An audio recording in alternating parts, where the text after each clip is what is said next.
జగన్ గారు press meet పెట్టి ABN Radhakrishna గారిని చాలా అంటే చాలా గౌరవించడం జరిగింది. దీనిపైన మీ కామెంట్ ఏంటి? గౌరవించడమా? అది మా స్టైల్. అది అసలు గౌరవించడం అంటారా దాన్ని?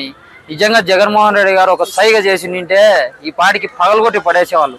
జగన్మోహన్ రెడ్డి గారు వద్దులే, మనం వచ్చిన తర్వాత 2029లో తిప్పకుండా తిప్పుతామని నా కోరిక ప్రకారం అయితే ఒక ఆడపిల్లలను ఉద్దేశించి మాట్లాడాను కాబట్టి, ఒక స్త్రీలను మాట్లాడాను కాబట్టి, వైఎస్ఆర్ పార్టీని టార్గెట్ చేసి మాట్లాడాను కాబట్టి, ఇటువంటి వ్యక్తిని పగలగొట్టడం కాదు, కింద పనబెట్టి కొట్టాలా. రోడ్ల మీద పనబెట్టి ఏదైనా తప్పు చేసి పోలీసులు లాఠీలతో కొడతారు కదా, ఆ విధంగా కొడితేనే రాష్ట్రంలో ఉండే మహిళలందరూ కూడా సంతోషపడతారు. ఈరోజు ఆయన చేసిన తప్పేంటి?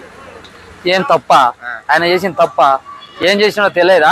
ఏబిఎన్ ఛానల్ ఒకటి పెట్టుకొని ఇష్టానుసారంగా ఆడవాళ్ళ గురించి, చెల్లెల గురించి నువ్వు మాట్లాడతావా? మానవత్వం అనేది ఉందా నీకు? నువ్వు మంచివేనా? నువ్వు అన్నం తింటావా?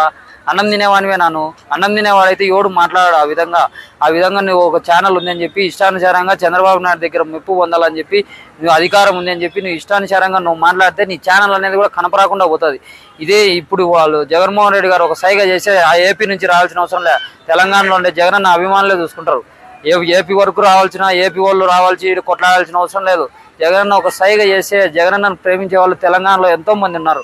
నాకు తెలుసు ఎందుకున్నా. ఈ రోజు నేను మాట్లాడుతుంటే, యూట్యూబ్లలో మాట్లాడుతుంటే, ఎక్కడికి పోయినా, ఏ పల్లెకి పోయినా, నాకు సంబంధించిన స్నేహితుల ఊర్లో పోయినా, అన్న జగనన్నకు మేము అభిమానులం నాని, ఏ పల్లెల్లో చూసినా, ఎక్కడ చూసినా తెలంగాణలో ఉన్నారు.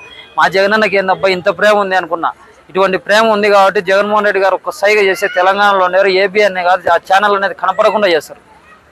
అతన్ని శిక్షించాలా, అతన్ని లోపలేయాలా, కింద పడేసి కొట్టాలా. అసలు మహిళలు ఇన్వాల్వ్ అయ్యి మహిళలు కొట్టాలా. ఫస్ట్ కనపడితే కొట్టి పడేయాలా. కొట్టినప్పుడే అందరు నోకరాడు. ఇంకొకటి తప్పు చేయడు. ఇప్పుడు ఈయనను వదిలేసి ఇంకో ఛానల్ తప్పు చేయడని ఏముంది? ఇప్పుడు ఈయన వదిలేసినాం అనుకో, నోకడు తప్పు చేస్తాడు. ఈయనకి బుద్ధి చెప్తే నోకడు తప్పు చేయాలంటే భయపడతారు. రాధాకృష్ణకి ఇప్పటికైనా చెప్తానా, క్షమాపణలు చెప్పి నువ్వు వినా అందరికి క్షమాపణలు చెప్తే ఏది ఉండదు. నువ్వు ఇట్నే గినా చేసే ఖచ్చితంగా నీకు ఇబ్బందే. భవిష్యత్తులో ఖచ్చితంగా కొడతారు రోడ్ల మీద, ఏడగానే చేడ నిన్నని కూడా రాధాకృష్ణకి చెప్తాను.